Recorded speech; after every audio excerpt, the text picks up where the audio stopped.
देश की समस्त महिलाओं, आदिवासियों, दलितों एवं पिछड़ों पर रामचरितमानस की चौपाइयों के माध्यम से नीच, अधम कहे जाने, अपमानित और प्रताड़ित किए जाने की बात को लेकर के संशोधन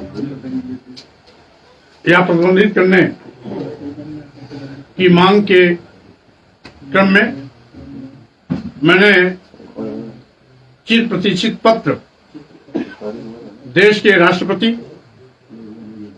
एवं देश के प्रधानमंत्री जी को भेजने का काम किया है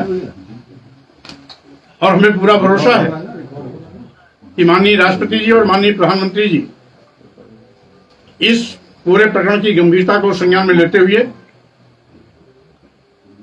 देश के समस्त आदिवासियों, दलितों, पिछड़ों एवं महिलाओं के सम्मान की बात को सुनिश्चित कराने का प्रयास करेंगे। आज तथाकथित बुद्धिजीवी, तथाकथित महिलाओं, आदिवासियों, दलितों और पिछड़ों पर जो जनजातीय अत्याचार करने के पक्षधर मेरी मांग को तोड़ मरोड़ करके प्रस्तुत करने का प्रयास करते हैं। हमने तो रामचरितमानस की चौपाइयों के उन आपत्तिजनक अंश को हटाने की बात किया, लेकिन मैंने देखा बहुत से तथाकथित बुद्धिजीवी और इन पर गाली गलौज, अपमानित करने का अपना जन्मसिद्ध अधिकार समझने वाले लोग इसको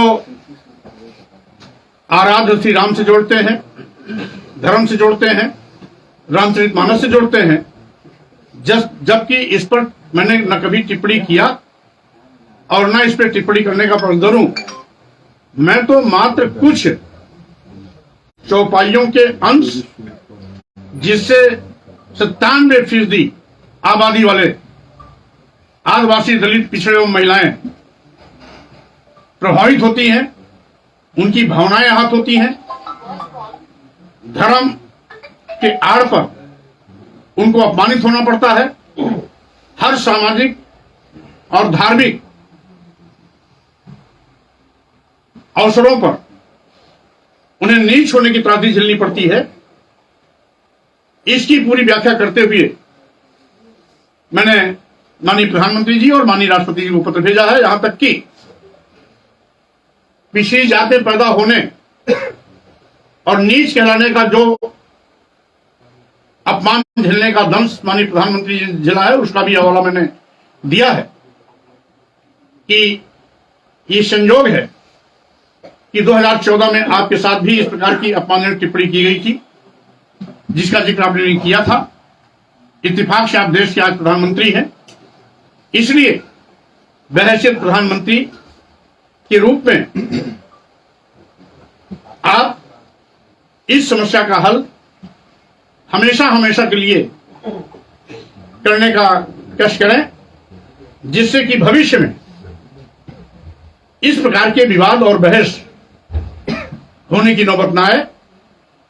धर्म और सामाजिक प्लेटफॉर्म पर महिलाओं, आदिवासियों, दलितों और पिछड़ों के साथ सौतेला व्यवहार न हो, उनको अपमानजनक परिस्थिति से गुजरना न पड़े, नीच, अधम कहे जाने जैसे शब्दों से बचाया जा सके, प्रताड़ित करने का संदेश देने से उनको मुक्ति मिल सके। इसी आशय का पत्र हमने अपने देश के दोनों शीर्ष नेताओं को, महामहिम राष्ट्रपति जी और माननीय प्रधानमंत्री जी को भेजा है और उसकी प्रति आपके सामने मैं प्रस्तुत कर रहा हूं, जिसकी प्रति इसकी प्रति आप सभी को भी उपलब्ध हो जाएगी और उसमें जो भी विस्तार से प्रस्तुत किया गया है उसका आप स्वयं अवलोकन भी करेंगे और अपने तौर तरीके से उसको देश और दुनिया के सामने अपने मीडिया के माध्यम से, चैनलों के माध्यम से, पत्रकार के पत्रों, समाचार पत्रों के माध्यम से पहुंचाने का कष्ट करेंगे। बहुत बहुत धन्यवाद। अमित प्रसाद जी, आप लगातार सवाल उठा रहे हैं। आपकी की पार्टी की विधायिका है पल्लवी पटेल, उन्होंने कहा है कि जिसकी आस्था ना हो वो धार्मिक पुस्तकें ना पढ़े, लेकिन किसी भी धार्मिक पुस्तक पर टिप्पणी नहीं होनी चाहिए। क्योंकि इस प्रश्न का मैं जवाब पहले दे चुका हूं, इसलिए रोज रोज एक ही प्रश्न का जवाब देना आज भी उन्होंने कहा है। सवाल है सर। अब वो गठबंधन पार्टी की हमारी नेता हैं, मैं उनका सम्मान करता हूं और हमारी छोटी बहन भी हैं, इसलिए उनके शूद्र होने का दर्द मैंने समझा है। वो उन्होंने अपनी इस बात को स्वीकार किया कि हम भी शूद्र हैं, अपने आप सारे उत्तर इसमें समाहित हैं। और कहा योगी जी को ठक्का राहुल गांधी ने और कहा कि योगी जी धार्मिक नेता नहीं है। अब अच्छी बात तो यह है कि राहुल गांधी जी कांग्रेस के नेता और समाजवादी पार्टी के नेता नहीं, तो इसका स्पष्टीकरण भी हमारे ख्याल में ज्यादा अच्छा होगा कि राहुल गांधी जी से या कांग्रेस के किसी नेता से लेंगे तो इसका सही उत्तर आपको मिलेगा। प्रसाद जी, अभी आपने अपने बयान में आराध्य श्री राम शब्द का इस्तेमाल किया। अभी अपने बयान में आपने आराध्य श्री राम शब्द का इस्तेमाल किया, तो क्या श्री राम आपके आराध्य हैं या नहीं? देश के बहुतों के आराध्य हैं।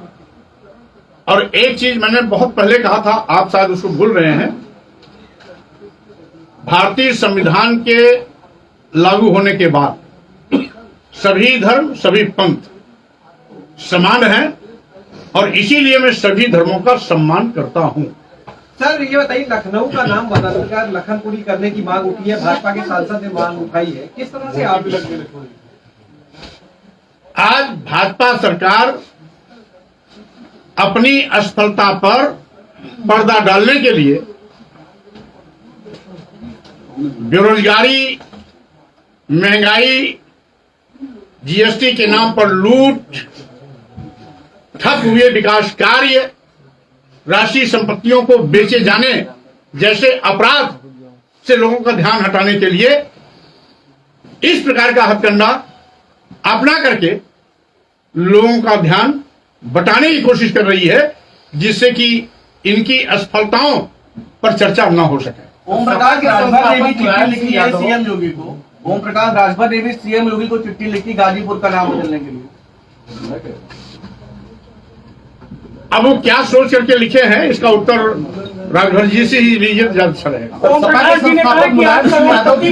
अपर्णा यादव उन्होंने कहा, समाजवादी पार्टी के संस्थापक मुलायम सिंह यादव की जो है बहू है अपर्णा यादव, उन्होंने कहा कि स्वयं प्रसाद मौर्य को भगवान सद्बुद्धि दे। अब भाजपा के नेता हैं तो और कही क्या सकती है स्वयं प्रसाद मौर्य के विषय में। आपके खिलाफ देश के तमाम राज्यों में एफआईआर हो रही है, कानपुर में भी हुई, मध्य प्रदेश हिमाचल में भी हुई, आपको कोई नोटिस आया है इस तरह का? क्या कहेंगे? देखिए, पहली बात तो हमें कोई नोटिस नहीं आई। दूसरी चीज, सरकार भाजपा की है, 1 2 3 नहीं 1000 मुकदमे लिखा सकती है, लेकिन हमें न्यायपालिका पर पूरा भरोसा है। जो मैंने मांग रखी है, देश की महिलाओं, आदिवासियों, दलितों, पिछड़ों के सम्मान की, मानस की चौपाइयों के आपत्तिजनक टिप्पणी को हटाने, संशोधित करने या प्रतिबंधित करने की, ये कोई अपराध नहीं है। इसलिए 1000 मुकदमे दर्ज होने के बाद भी कहीं कोई आपराधिक केस नहीं बनेगा। न्यायपालिका से हमें पूरा न्याय मिलेगा, क्योंकि न्यायपालिका में हमारा विश्वास है। स्वामी जी, आपकी बेटी है सन्मित्र मौर्य, वो कह रही है 2024 में वो दोबारा भाजपा की ही प्रत्याशी होंगी। अब ये तो मुझसे उन्होंने नहीं कहा, अगर आपसे कहा तो आप इस प्रश्न का उत्तर आप उन्हीं से मिलकर लीजिएगा। वो भी राजभर जी ने कहा, जब आप सत्ता में होते हैं, अखिलेश यादव को लेकर भी कहा है, तो वो शूद्र नहीं लिखते हैं, जब सत्ता के बाहर होते हैं तो कहते हैं कि मैं शूद्र हूँ, और आप तो करोड़पति नेता है तो शूद्र कैसे हो गए, ऐसा ओम प्रकाश राजभर ने कहा। अब मेरा 40 साल का इतिहास है।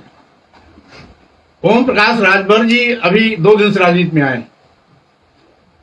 और इसलिए वो मेरी हैसियत को जानते हैं। मैं 1200 वर्ग फीट के एलडीए के घर में रहता हूं, और अगर 1200 वर्ग फीट में इतना मालो माल होता, 6 बार मंत्री होने और 3 बार नेता विरोधी दल होने के बावजूद भी मैं 1200 वर्ग फीट के मकान में नहीं रहता। ठीक है सर, थैंक यू। भैया दिलवाना मत। नहीं